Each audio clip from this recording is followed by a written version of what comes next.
Sejam todos bem-vindos à quarta edição do programa Business Talks, uma iniciativa do Instituto Brasileiro Avançado de Ciências Sociais Aplicadas. A nossa convidada dessa noite é a professora Tatiana Batista, que é uma juíza de direito, uma professora que ela tem um DNA do direito constitucional e dos direitos humanos. Eu recomendo muito acompanhar as redes sociais da professora Tatiana. E atrás das cortinas eu tenho a felicidade de chamá-la de minha amiga e irmã. E nós vamos tratar de uma temática que é muito cara e preciosa para nós duas, que é sobre o direito constitucional e tratar essa vertente em relação ao feminismo negro. Um caminho, eu estou lendo aqui, olha, Caminhos para a Leitura Constitucional. Professora Tatiana, seja muito bem-vinda. Obrigada, Rose querida, você que também é minha amiga e irmã. Eu agradeço muito esse convite de estar aqui, honrada, honrada, trocar um pouco sobre esse tema, um tema caro a nós, né? Constitucionalismo e feminismo negro. O que a gente pode falar sobre isso? O que que você visualiza assim na sua vivência como professora e no dia a dia assim das pessoas que são leigas, né? Que muitos que vão assistir a nossa live são leigas. Quais são os principais desafios que tem para tratar dessa temática tão delicada, mas ao mesmo tempo que tem um confronto quando rompe os direitos, né? Os direitos constitucionais. Querida, excelente ponto de partida. É, por que que eu pensei, né, em constitucionalismo e feminismo negro, né? Eu quis botar esse caminhos para uma leitura constitucional, que a pessoa, ainda que entenda, que não entenda, mas já está constitucionalismo, caminhos para uma leitura constitucional, o que que ela está querendo dizer? Mas eu queria, primeiro começar, por que que eu escolhi isso? Quando eu sou professora, a gente é professor a vida inteira, né? Eu estou um pouquinho afastada da sala de aula agora, momentaneamente, por causa da magistratura, do trabalho como juíza. Mas coisas que esse ano já estou voltando com tudo. Mas quando eu dava só aula, só entre aspas, tá, gente? A gente fala, você só dá aula, né? Mas quando eu dava aula e dando aula de direito constitucional, eu sempre gostava muito de começar. Brincando, começar pelo começo, gente. Vamos entender, vamos pegar um ponto de partida para a gente entender uma matéria que ela não é só uma matéria como é o direito. Vou falar do direito civil, que o direito não é assim, mas vou pegar assim o direito civil, o direito empresarial. Talvez a gente consiga fazer um recorte mais objetivo. O direito constitucional, ele é uma matéria que ele acaba tendo um recorte da sociologia, da filosofia, da antropologia, da economia. A gente não pode deixar a economia de lado, né? Nós que somos de humanas, a gente não quer economia, sim. Então, ele é uma matéria porque é uma matéria do Estado. Então, se eu pensar que o Estado foi elaborado, partindo do princípio que ele foi elaborado por nós, é um contrato entre a gente, então eu tenho que entender esse direito constitucional de uma forma mais ampla. E aí eu começava a explicar para os alunos, gente, surgimento do constitucionalismo. Até brincava, não vamos lá, não precisa voltar agora na Grécia, não. Não simplesmente precisa saber, tipo, tem que saber. Mas vamos fazer um recorte a partir do surgimento do que é o constitucionalismo, né? Como nos passam. E aí eu começava ali nas revoluções liberais, final do século XVIII. 1789 foi a Revolução em França, a Revolução nos Estados Unidos foi em 1776, né? Onde nós tivemos as primeiras constituições escritas, né? A primeira Constituição Americana, a primeira e única, de 1787, e a primeira Constituição Francesa, de 1791, para a gente entender. Mas aí, legal, vamos explicar o que é constitucionalismo. Falava, olha, é um fenômeno jurídico no qual você busca limitar o poder e garantir direitos. Porque isso pensando, e olha, a minha cabeça ainda está na Europa. Então, eu estou no Brasil, né, no Rio de Janeiro, o sotaque denuncia carioca, e em outros pontos do Brasil, dando aula, falando de um tema, mas tinha que levar as pessoas para a Europa, depois levava para os Estados Unidos, né, no final do século XVIII, né, voltava no tempo, no espaço, falar, olha. O que que a gente vivia? A gente, de fato, tinha um absolutismo na França muito exacerbado, muito mais do que fora na Inglaterra, do que fora na Alemanha, né? E nós tínhamos os americanos, eles podem não aceitar, mas eles aceitam. Eles são um país de imigrantes. Então, assim como nós somos um país parte originário e parte imigrante. Então, os americanos têm muito, essa é uma formação muito parecida com a nossa nisso. Parte originária e parte imigrante, e que começa a questionar, mas espera aí, por que que eu tenho que seguir essa força maior? Então, isso leva, de fato, a uma reunião de pessoas para colocar num texto, e é muito interessante, só um parêntese, há uma tradução do francês que, quando eles vão fazer a Declaração dos Direitos do Homem e do Cidadão de 1789, se nós traduzirmos ao pé da letra o que está escrito lá em francês, eles falam assim: nós, o povo francês, reunidos em assembleia, resolvemos colocar num texto escrito. Aí você fala, texto escrito? Isso é texto, porque é escrito, né? Mas essa redundância para o português acaba tendo essa tradução que parece ser equivocada, mas não é. Era a ideia deles, do seguinte: olha, nós estamos vivendo nesse absolutismo, a gente não quer mais. Nós vamos colocar num texto aqui limites. Limites que todos nós vamos ter que respeitar. Quem participa do governo, né, dos poderes, quem não participa dos poderes. Como é que vai ser essa divisão de poderes? Vai ser continuar só na mão de um cara só? Não, enfim. Então, o constitucionalismo foi importante, ele é importante, e ele foi importante justamente para a gente traçar isso.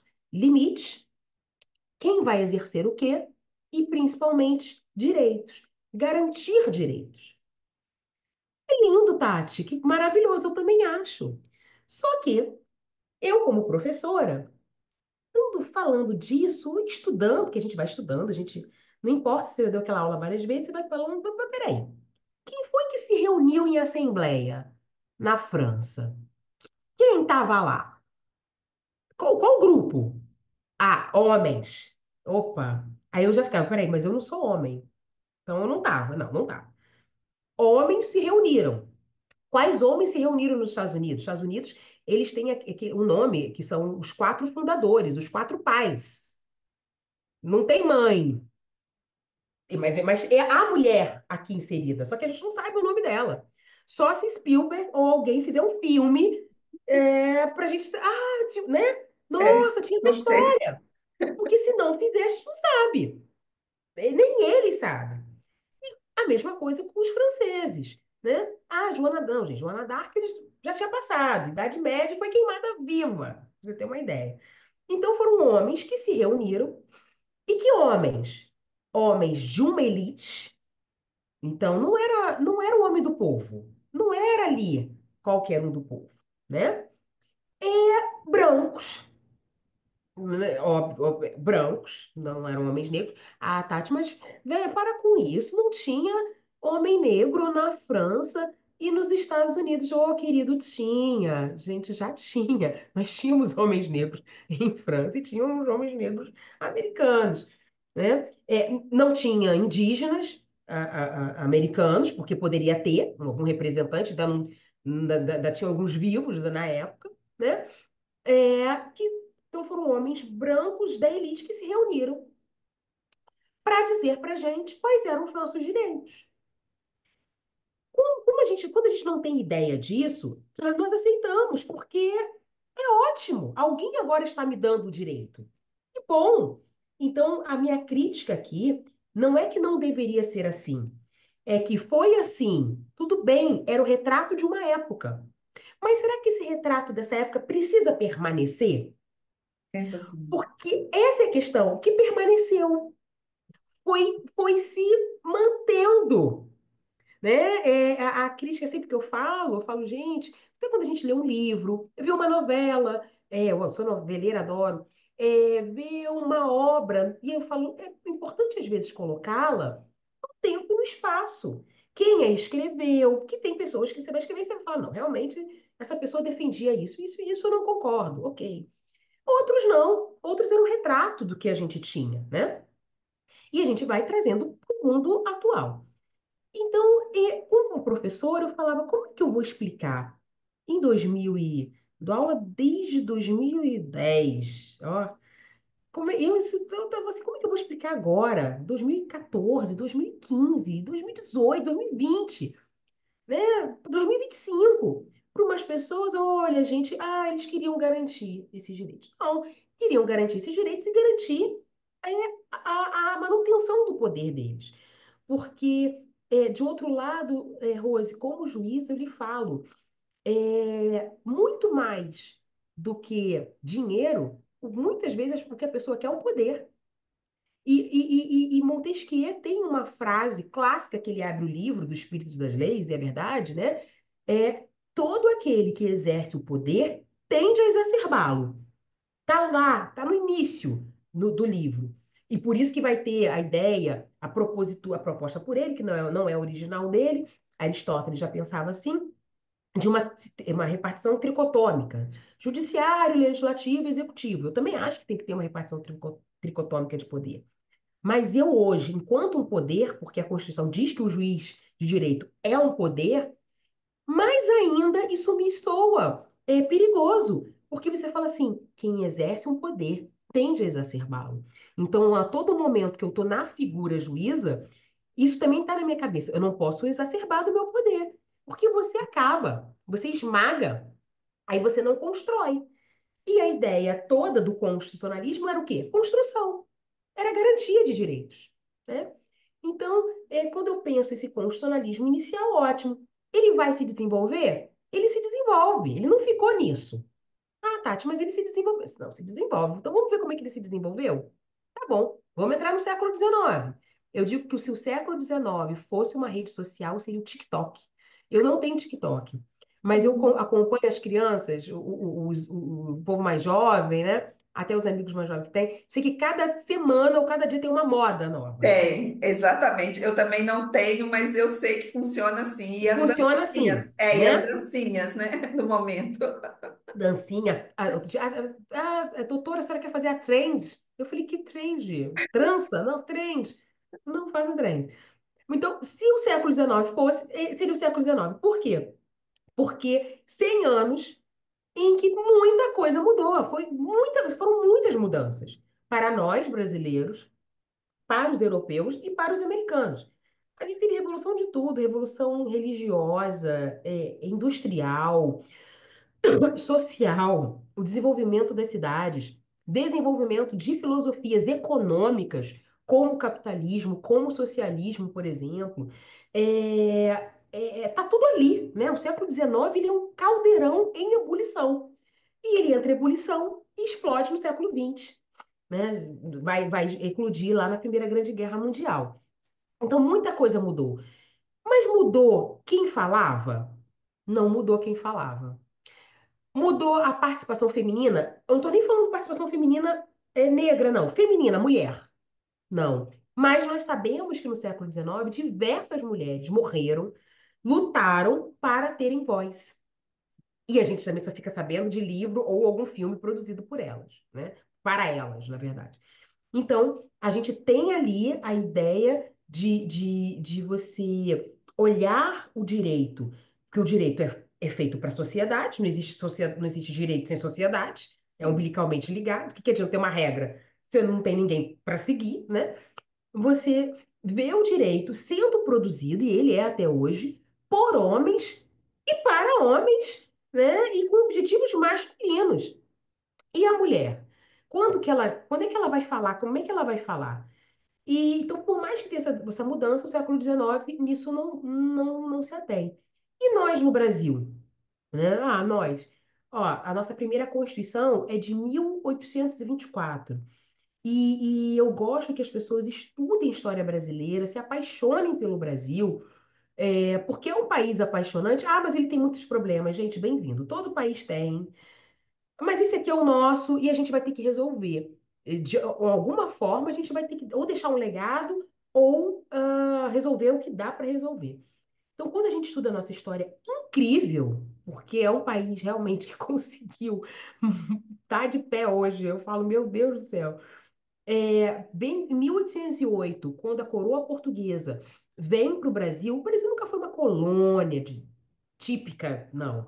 Embora fosse uma colônia de exploração, mas ele nunca foi uma colônia típica. Então, isso dizem alguns historiadores que eu gosto muito. Mas a família portuguesa vem em 1808, transforma, em especial, o Rio de Janeiro, né? Tem isso também em São Paulo, que a gente também sabe essas diferenças. Eu morando em Mato Grosso, sei o quanto o povo mato-grossense se ressente, inclusive, de falar: ei, eu tô aqui, eu sou brasileiro também, né? É, E na sequência, enfim, Dom Pedro I e vai ficar, e temos uma Constituição em 1824.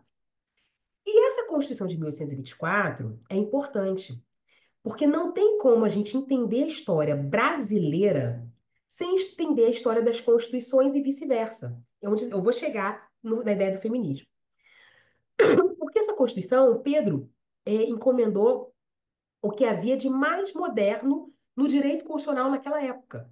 E era o direito constitucional francês, que nós nos aproximávamos muito mais do que do direito constitucional americano. Então, é uma Constituição, Rose, que traz a separação de poderes. Todo mundo só sabe lembrar, mas tem o poder moderador. Sim, é uma ideia do Benjamin Constant, francês, né?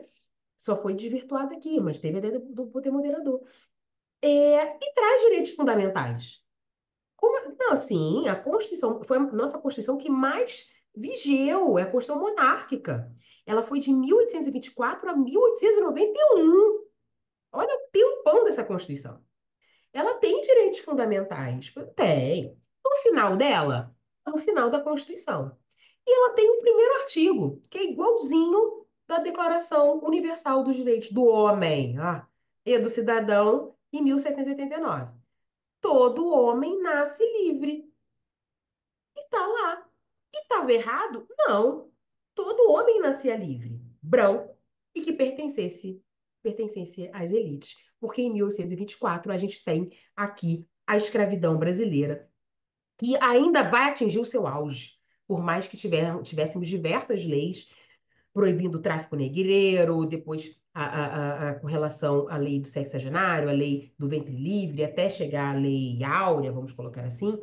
Nenhuma delas havia dado certo, nenhuma delas, na verdade, deu certo, o auge da nossa escravidão. Então, como é que eu posso dizer que todo homem nasce livre? Né? Se voltássemos em 1824, ia falar, mas todo homem nasce livre, porque o escravo é uma coisa. Eu não posso pegar minha caneta e falar, caneta, você está livre. Você nasceu livre, você foi formada livre. O escravo era uma coisa, né? Coisa não é livre. Então, veja que essa Constituição, quando a gente analisa num contexto social, num contexto político que ela foi elaborada, eu consigo entender o Brasil da época e consigo entender coisas que nos atingem hoje, 2025. Então, é um caldeirão de constitucionalismo, de pontos modernos. O constitucionalismo na Europa vai avançar no século XX, até depois da Primeira Guerra Mundial, vai inserir mais direitos, agora os chamados direitos sociais. O constitucionalismo no Brasil vai avançar na Constituição Republicana, né, que é a primeira Constituição onde eu não tenho aqui a escravidão, mas eu também não tenho nada antirracista. Vai avançar para 1934 no Brasil. É uma Constituição social, enfim, com vários influxos maravilhosos.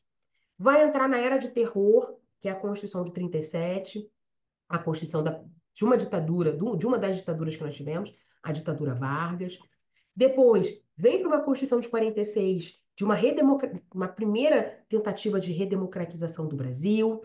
É, Depois, uma Constituição de 67, de novo, ditadura militar, até chegarmos à Constituição de 88. E é só em 88, essa Constituição extremamente jovem, só nela, que ela traz um olhar para a mulher e traz um olhar para o negro.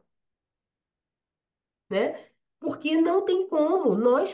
Mas nós fomos formados por imigrantes. Fomos. Nós temos imigrantes italianos, alemães, árabes, chineses, japoneses, enfim, temos, que bom que temos. É a nossa característica também.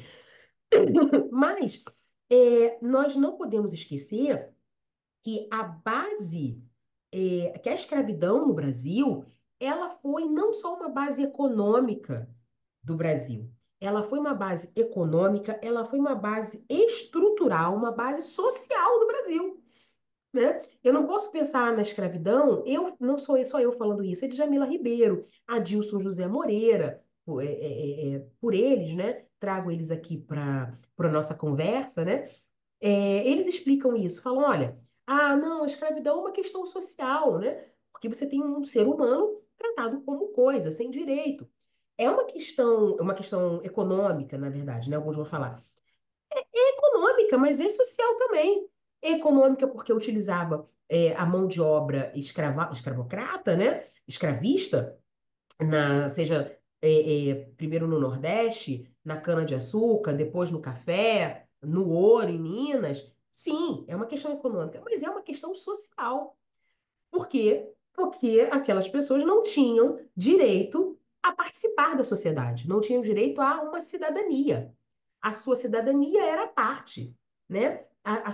Tanto é que diversas formas de manifestações culturais das pessoas escravizadas e depois das pessoas negras, durante muito tempo foram consideradas criminosas. O clássico, como a capoeira, como a roda de samba, como até hoje a gente tem a intolerância religiosa. Né? A gente sempre fala, gente, o fato da pessoa ser negra não significa que ela pode ser um bandista, candomblessista, espírita, católica, evangélica. Ela tem liberdade de ser o que ela quiser, mas, né, assim como uma pessoa branca, ela tem liberdade de seguir a religião que ela quiser. Eu sou a favor, inclusive, fazendo uma parte aqui, de cabelo. A pessoa negra, a pessoa branca pode usar o cabelo do jeito que quiser, do jeito que bem entender, do jeito que bem se reconhecer. A questão não é você limitar a pessoa, mas você inserir, você permitir, você conjugar, né, a interseccionalidade, você conjugar os seres.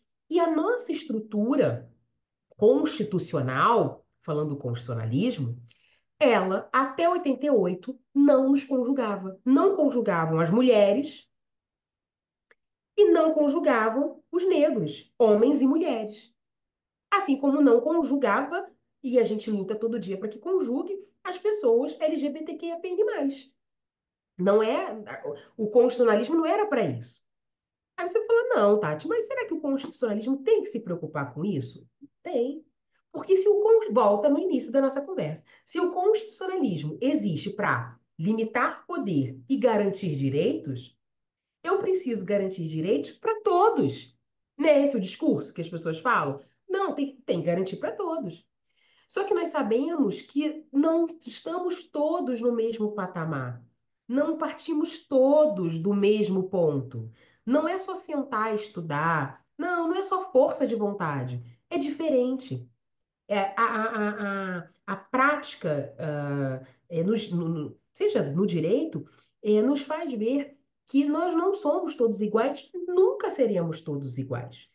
Então, e esse constitucionalismo precisa aprender isso e conviver com isso para entregar direitos, porque senão ele vai estar entregando só para alguns e ele vai estar perpetuando o que ele quis terminar, a ideia dele, o que ele quis de fato modificar. Não modificou, né?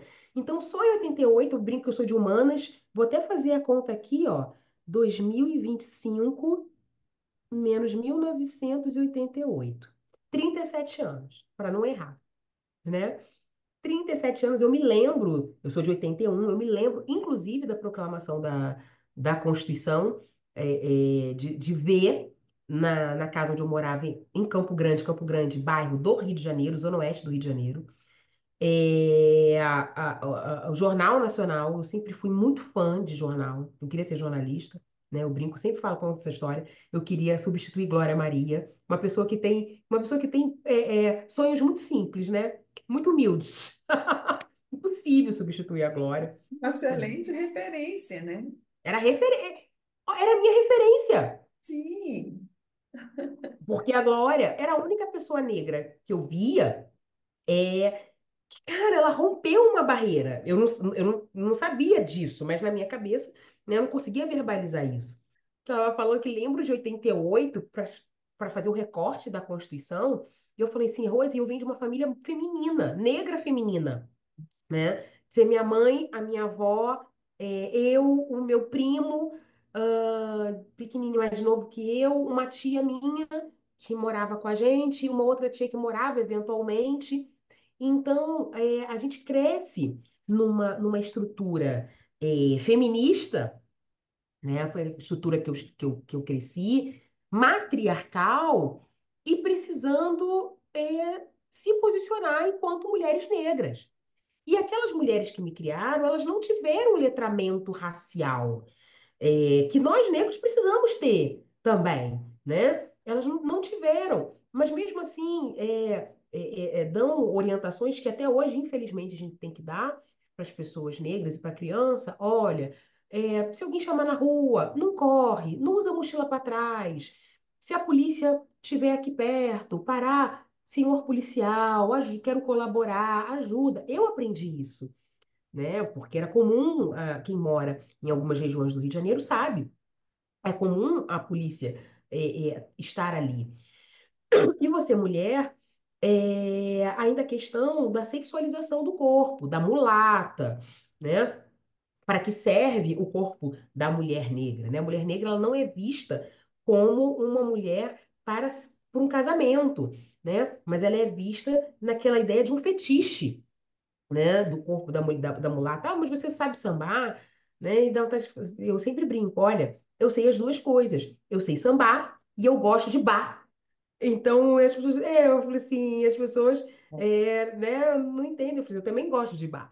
Eu também gosto de ouvir música clássica. Não tenho nada contra o samba, pelo contrário, adoro. Acho a escola de samba uma coisa maravilhosa, né? Sou daquelas que assiste escola de samba, inclusive. Então, isso tudo vai permeando a gente e depois, como juíza, chega nesse caldeirão de ver o constitucionalismo, de ver uma Constituição de 88 que ser a primeira a trazer questões sobre racismo, sobre injúria racial, a dizer, não, peraí, a mulher tem direito, sim, os direitos da mulher, porque ela vai ter que ser necessário algumas diferenças com relação aos direitos dos homens, a começar pela licença maternidade, né? A garantia do emprego, inclusive, decorrente da licença maternidade. Mas e na prática? Será que essa Constituição está sendo aplicada? Será que eu não preciso de um caminho, de uma leitura constitucional para a Constituição e para o feminismo? Porque quando a gente olha para a ideia feminista, eu falo, a gente tem que ficar calma, gente. Feminismo é uma coisa boa. É necessário falar feminismo negro, não, e aqui não é uma diferença de que uma mulher é melhor do que a outra. Ou uma mulher branca não pode se unir a uma mulher negra. Ou uma mulher negra não pode se unir a uma mulher branca nas suas lutas. Não é isso. É porque há diferença, porque o constitucionalismo e a sociedade trata, traz essa diferença, né? Esse acesso de direitos de uma forma diversa. A nossa base da sociedade é uma base de mulheres negras que trabalham, que ficam com as crianças que não são filho delas, que trabalha na casa de um, de outro. A minha mãe não foi empregada doméstica, mas ela tinha 3 empregos para poder me sustentar. Ela teve que ter 3 empregos para conseguir, né? Do qual eu me orgulho muito. Mas há uma diferença muito grande de acesso à educação, né? E que sociedade é essa, que constitucionalismo é esse que não quer inserir? E dito tudo isso, quando eu fui ser juíza, né, aí isso tudo ficava na minha cabeça. Eu falava, nossa, como resolver isso?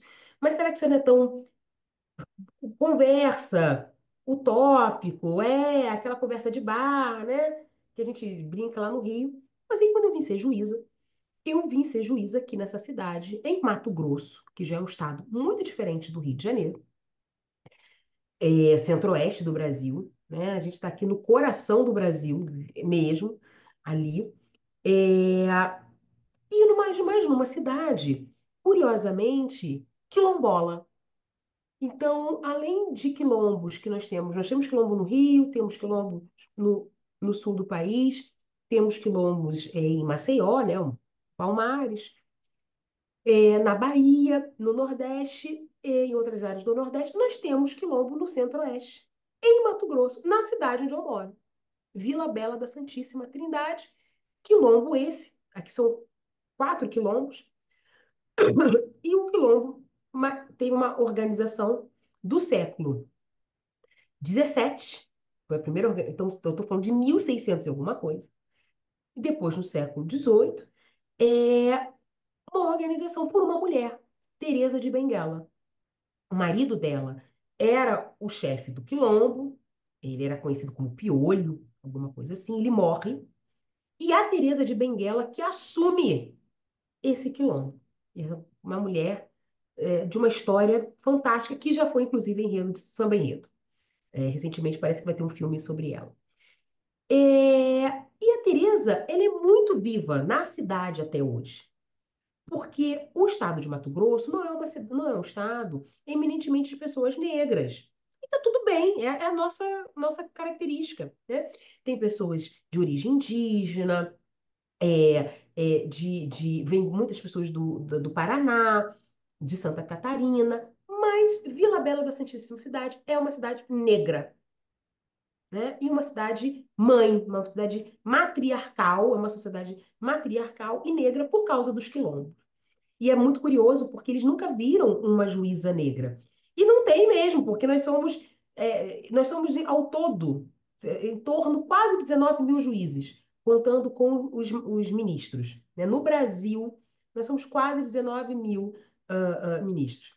Nós somos em torno de 760 mulheres negras juízas. Então, somos muito poucas, realmente, né? Então eles falavam assim, gente, é possível. Tem uma mulher negra aqui sendo juíza. Tem. E aí eu vou. Aqui é uma vaga única, então eu julgo tudo e absolutamente tudo. Só não julgo, obviamente, questões trabalhistas, né?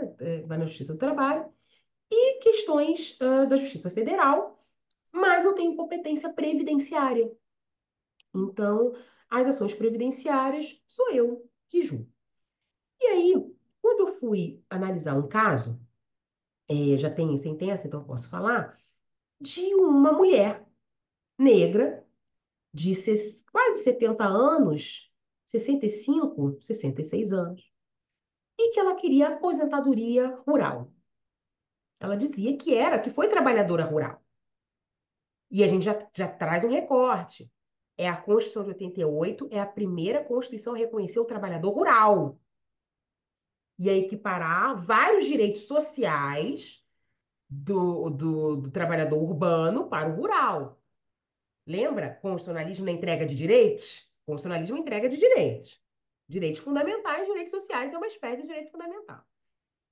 Muito que bem. Então ela queria aposentadoria rural, por ser rural.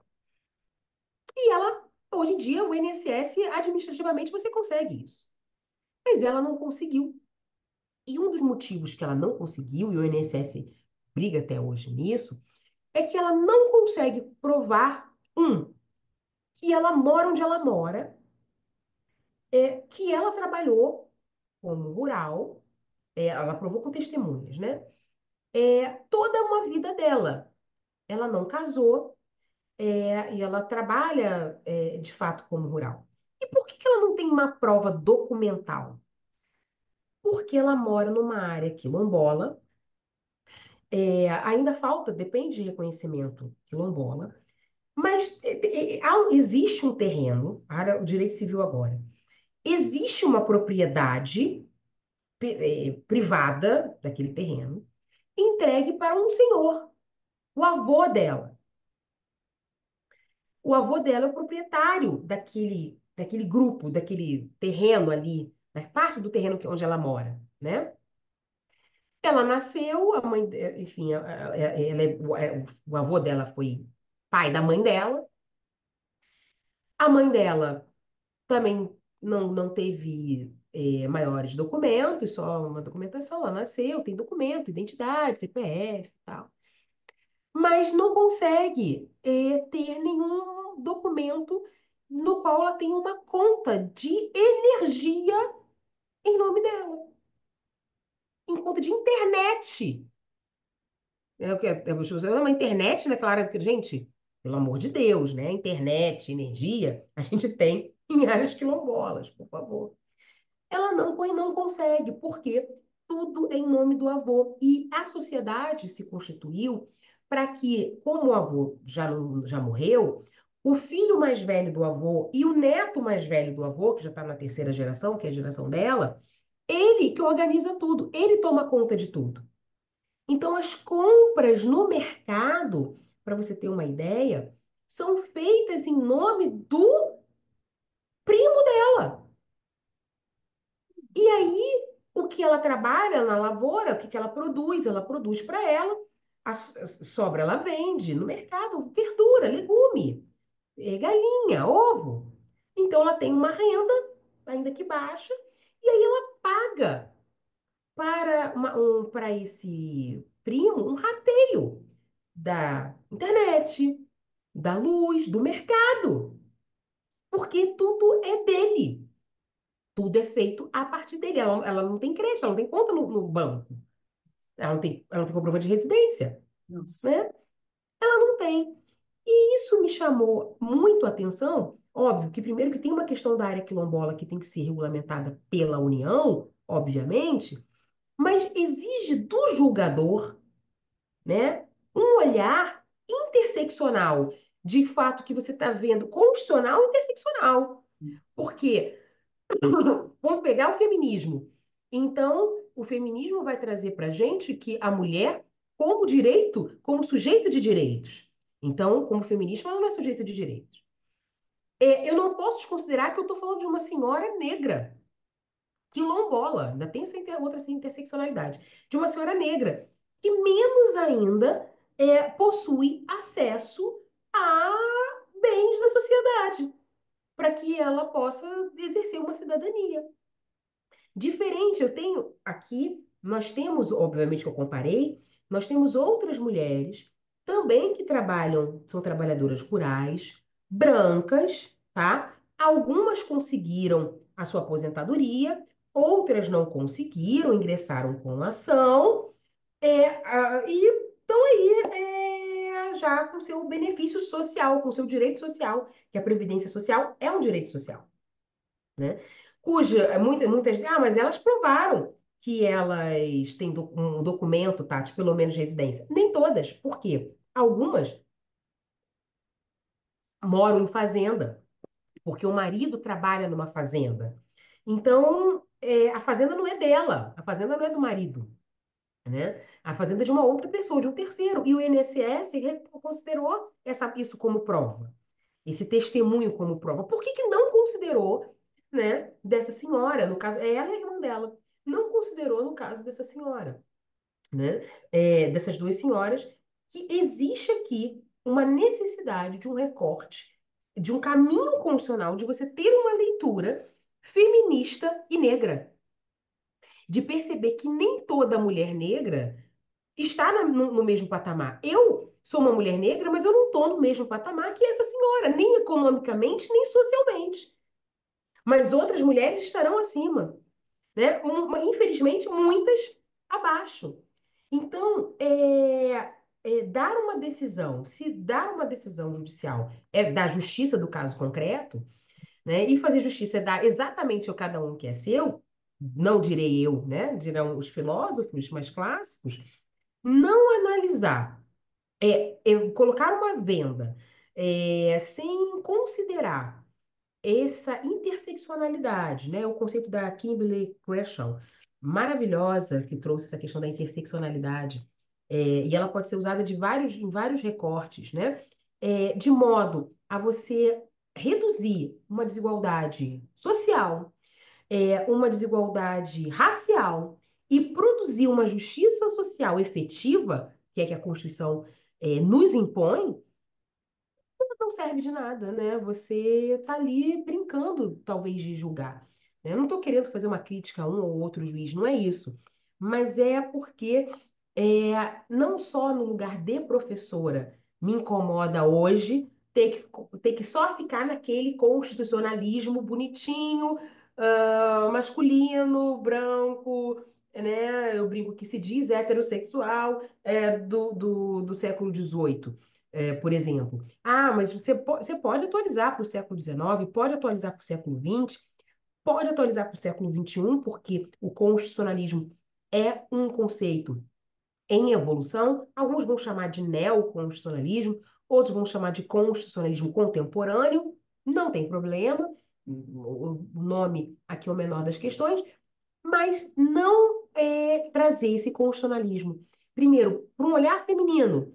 Eu digo que decisões com relação a mulheres precisam considerar a condição de mulher, independente da raça. E depois, para olhar feminino e racial, né? Você, não, agora nesse caso tem que dar um olhar feminino e racial, não é aplicar a justiça social que a Constituição nos impõe. Ela não recomenda, a Constituição não faz nenhuma recomendação, ela faz uma imposição, né? São normas impositivas que é necessário cumprir. O CNJ tem um protocolo de julgamento com base no gênero, e ano passado, em 20 de novembro do ano passado, uma data significativa, veio o protocolo de julgamento com base na raça, né? A ideia não é afastar, mas é pensar no direito das relações sociais, o quanto que a raça daquele ser humano influencia o seu acesso a direitos. Então, por isso era o caminho, começar a propor um caminho para essa leitura. Foi assim, a cabeça da gente fica assim quase explodindo, né?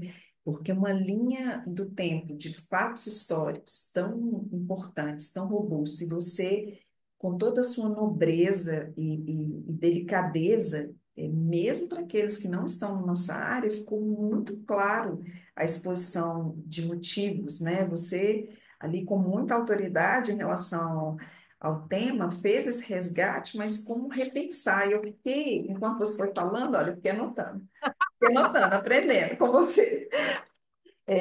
Mas para aqueles que estão acompanhando, olha, é uma visão geral que realmente, né, uma legislação, quando ela é produzida por homens, né, e para os homens, ali já tem um recorte que nós não temos uma sensação de pertencimento.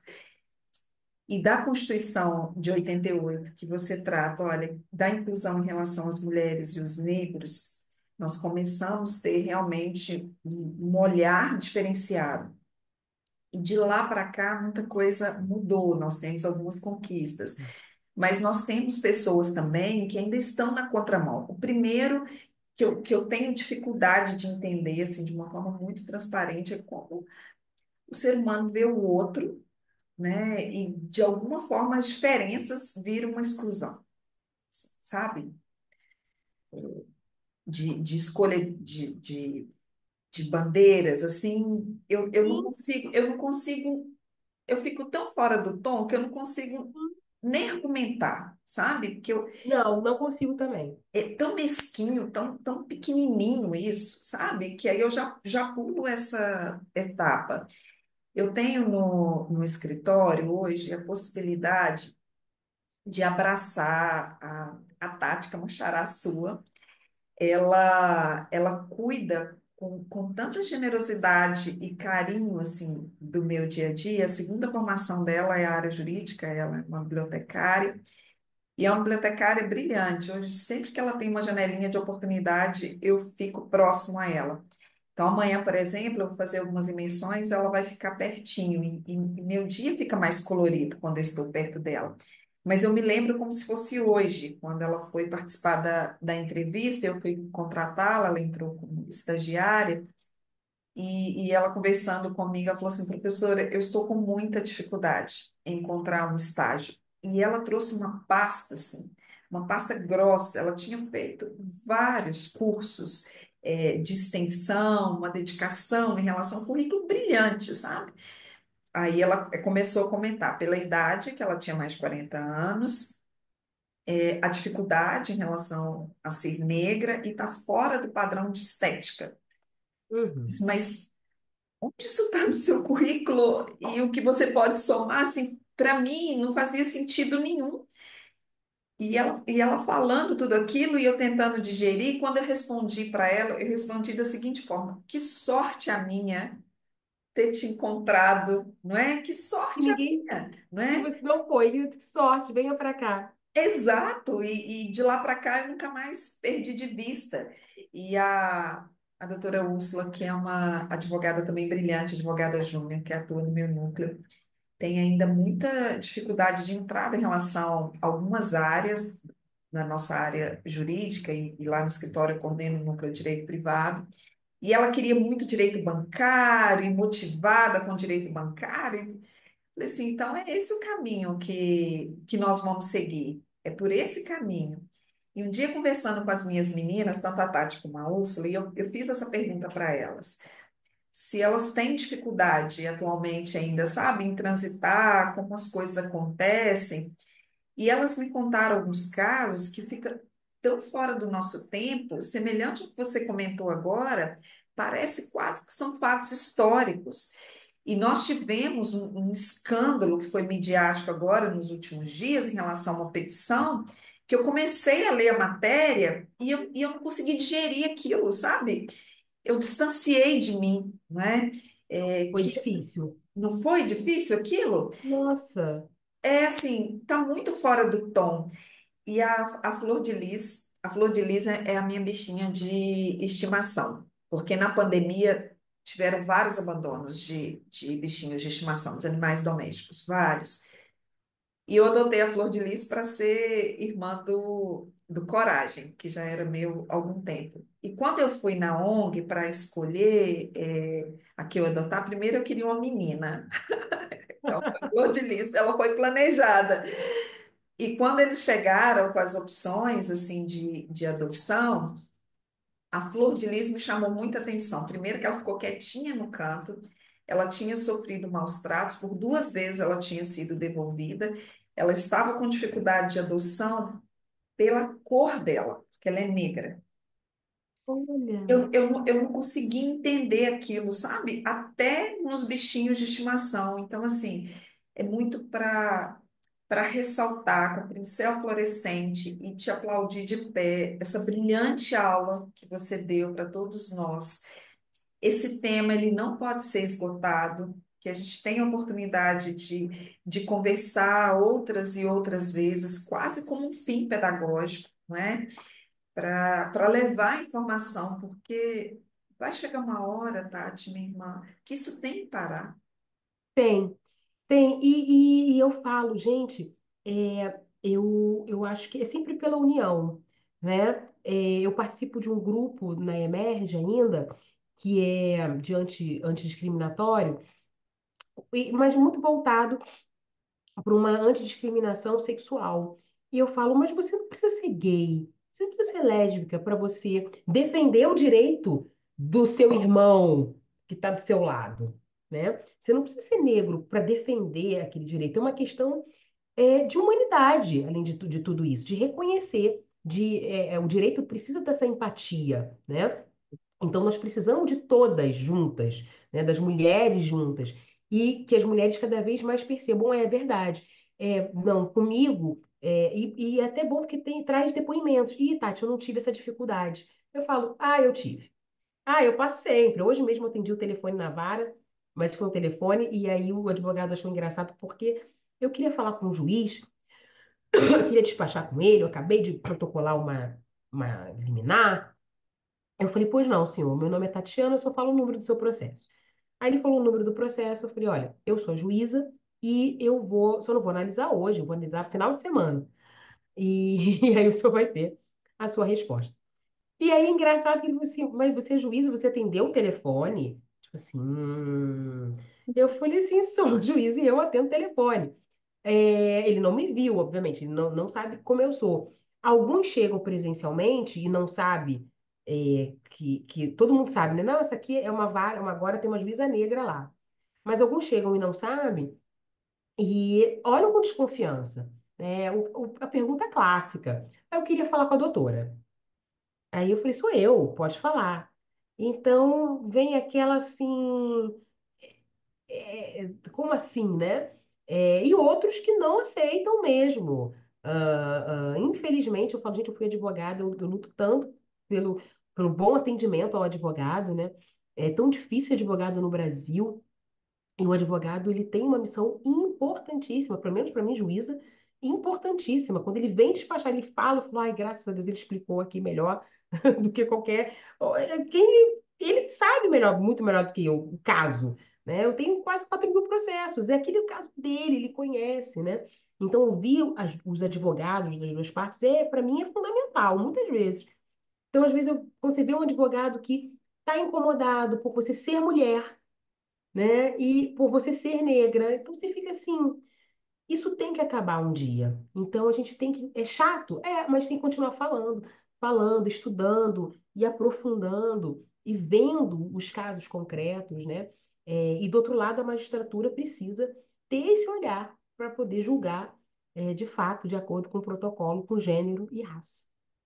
Que sorte a nossa que você está nessa cadeira